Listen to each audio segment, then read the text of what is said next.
But you knew that already, didn't you? You're good students. As I left Lake California this morning and came out to I-5 and saw all the smoke, my heart just went, oh. But then as I drove up I-5, the big flashing sign said, 299 West is open at specific times. And I thought, right on. And then it said 299 East is closed. Ugh. Frustrating, isn't it? A couple things I wanted you to know. Reverend Lynn Fritz is the head of the Shasta County Interfaith Forum. And she has put together with the Euphrates Institute an emotional support group for car fire recovery, people that are recovering from the car fire. And it's Wednesday, August 22nd from 6 to 7:30 p.m. at Pilgrim. The flyer is in the back if you would like to be part of that. I know she, as a therapist, and the Euphrates people are very powerful. It's a powerful group. Also, there's a flyer. The Lions are putting together a relief center in the Cobblestone Center, 110 Hartnell, Suite 60, open 7 days a week from 9 to 6. Food, personal care items, cleaning supplies for individuals and families impacted by the fire. So every morning when I read the paper, I always look at what's the latest in helping people, and there's always more and more and more happening. So I hope all of you feel very supported by the greater community of Redding. It's a pretty incredible place to be, incredible place to live when these situations occur. So treatment deals with thought. When a practitioner does a treatment, it's simple and calm, and they state what they believe, which is you are the perfect God, perfect embodiment of God, that your body is manifest thanks to the love of the one Creator who's created all of us. And so their treatment is designed to convince themselves the truth about you. And at some point they may say, and I know the truth for you. That's what we're trying to do, because they don't feel that they need to create something. Their business is to reveal the truth about you, to announce it, pronounce it, and send that message into your creative subconscious mind so that you too, in that creative area of mind, can come to believe that even more. So it's a real gift for the practitioners to offer that to you, and I really hope you do take advantage of it, especially in the months ahead. Many of you know that over the last 10 years, I've been corresponding with a gentleman in a Missouri prison who's in for life, and he has developed an incredible awareness that's changed his life by learning science of mind principles. Well, I started corresponding a year ago with another gentleman in Florida, in a Florida prison, who met somebody that used to correspond with me about this, and he said, I hear the science of mind and spiritual mind treatment can change my life. And he said, asked me if I would help him. And I said, of course. So I've been sending him Science of Mind books and my books and copies of my Sunday talks, which he gets a real kick out of. And recently he wrote me this: I'm driven to learn, expand, and grow. The misuse of the law, which was ignorant to me, along with my soul's longing to evolve, to return to a consciousness of pure knowledge, is obvious. Now, thanks to you, I'm afforded this opportunity to acquire the tools of spiritual mind treatment to remedy my misuse of the law. I'm beginning to trust that the universe desires that I become the best that I can be, so it can express through me as it intends. Since I can't give what I don't have, now I realize that I have a direct contact with the infinite. I see that this philosophy, we believe that we're immersed in a spiritual universe, and there's more always going on any moment than we realize. As I accept the oneness principle, I'm beginning to discover it's true. I can gaze in the sky and feel a connection. With some people, I can feel there's a knowing at that specific moment that's more profound than what appears to be. I'm now receptive to the divine urge when it seems to push me into uncharted waters. I am so fortunate.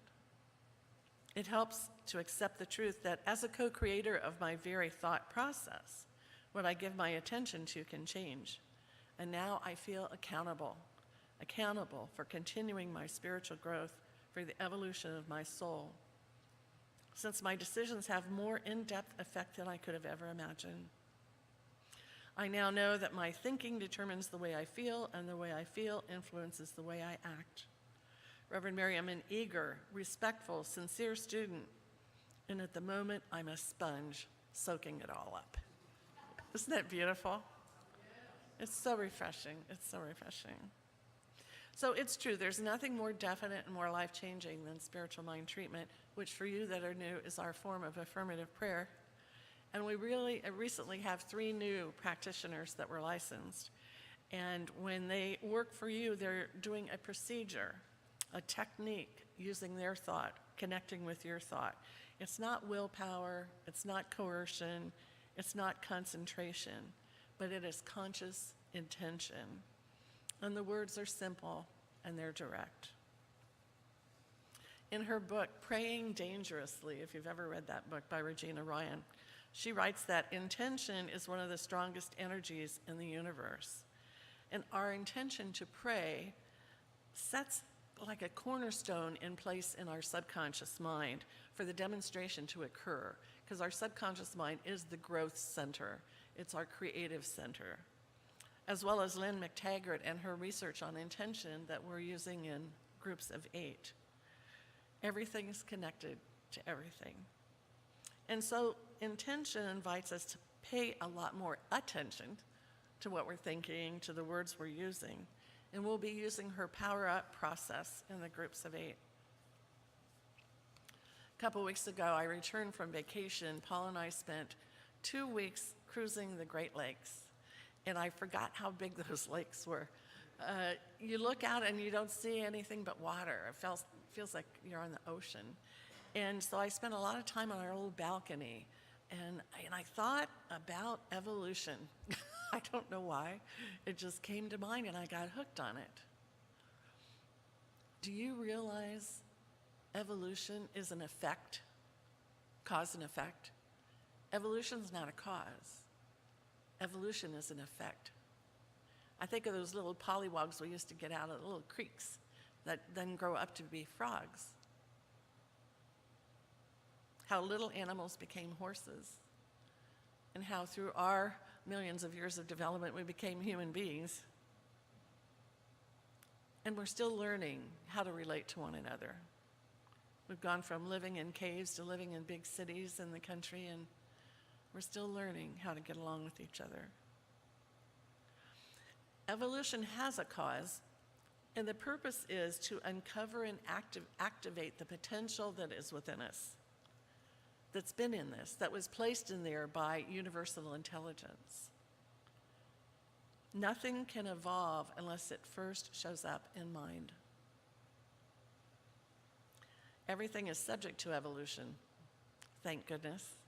This isn't a static universe. And I remember how it all started. In the beginning was the Word. The Word. Well, I love the writings of Ken Wilber. Anybody know Ken Wilber? A couple people. He's a preeminent scholar on the stages of human development. From the time we're born until we die, how we develop along the way. And from the time we're born to what he calls the highest that it can be, which we're not there yet, the integral stage of development, we change. And we change as we learn more about ourselves and the world around us. He says when we're born, it takes till about we're 7 years old for us to get out of this "it's all about me" world. Although some people are still there, you probably know some people that are still in the "it's all about me." But at about the age of 7, children start to recognize that you have an opinion too, and you have a want and need too, and you have your own goals and your own needs. You have your own perspective. So we go through these stages from selfish me to caring for others, to caring for a larger group of people, to caring for the world, to caring for everything that happens on the planet. And he likens it to learning to write First, they teach letters, A, B, C, D, and then words, apple, blueberry, canaries, dogs. And then you start to pull them together in sentences, and then you start developing paragraphs. That's very much the developmental stage of that, but it also reflects the developmental stage of our mind, because that's where evolution occurs, in our mind. And we can't really start writing a master's thesis without knowing A, B, C, D. But we can accelerate our growth, because here we're lifelong learners. I would say most all of you are lifelong learners. And what Wilber says, we can accelerate our growth through spiritual practices, through classes, things that transform us from what we thought yesterday to what we can think and know and be aware of tomorrow. When we go through these stages, we end up with a higher capacity to offer care and compassion to the world. And it really needs it. But then that's a judgment on my part, isn't it? Because he believes the evolutionary drive of humanity is to a stage where all the previous stages can be respected, where they can be heard, where they can be integrated into society. Not that everyone reaches the highest stages of development together. We're all in a different place. And that's the rub going on right now in society. Some segments of the population refuse to recognize and accept the values and beliefs of other segments of the population. And so there's less inclusivity, there's less compassion, and there's an increasing war of words. And if you've missed any of that, don't worry, but it's there. And so when we become people against other people because of their values, their words, it's pretty amazing to watch. Ken Wilber says, if we're feeling any sense of despair about the world right now, about society, we're not seeing what's going on. Evolution. We're not seeing the currents of evolution that are taking place. He believes we're in the midst of a self-correcting drive of evolution itself. We're taking a few steps back so we can take great leaps forward. If we look at the four basic developmental stages, it goes from self-caring to caring for others to universal care to integration with all people and places in the universe. And as we grow through these stages, if we think those who are in the lower stages are unworthy, we forgot that we were there. We had to learn A, B, C, and D. We were there at some previous time. We can get off track, thinking everybody should be just as involved as we are, just as evolved as we are here in this room. It doesn't automatically happen. Wherever people are in their stage of development, they don't even understand this philosophy. Have you run across anybody like that? My neighbors, they don't even understand the values. And that's okay, because they're where they are. I love them for it. It's amazing that right now there's issues and divisions around multiculturalism, where most of us, I think, have got beyond that. There's great odds about diversity. Even science. Science can't be really real because it's really this other way. And spirituality. So it's an amazing time for me to be in this philosophy and do what I can do to contribute to greater love and compassion. That's all I can do. That's all we can do. And that's the greatest gift of this center being in Redding. We are a place where people can come, walk through that door, any stage of development, and they are welcomed, and they can grow and evolve with us wherever they are. Because it takes expanding our mind to care for people who want to learn and grow, like my friend Terrence in the Florida prison.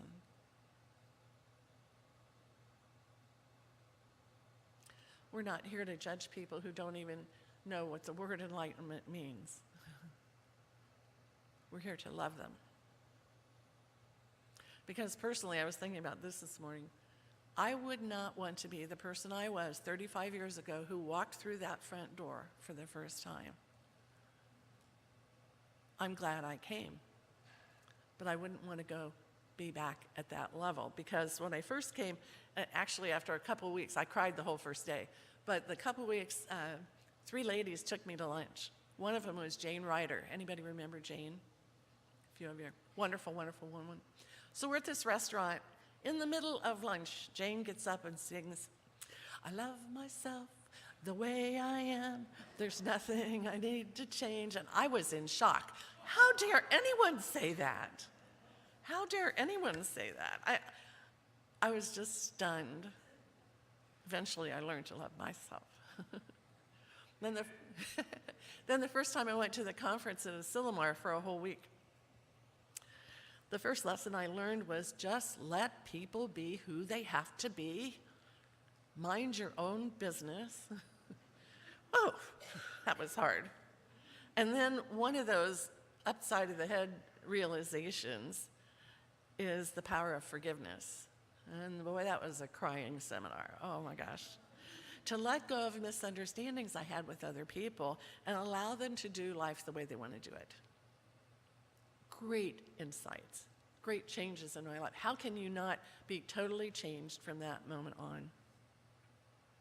So after 35 years of doing classes, taking classes, giving classes, my growth curve is still off the charts. It's still going off the charts.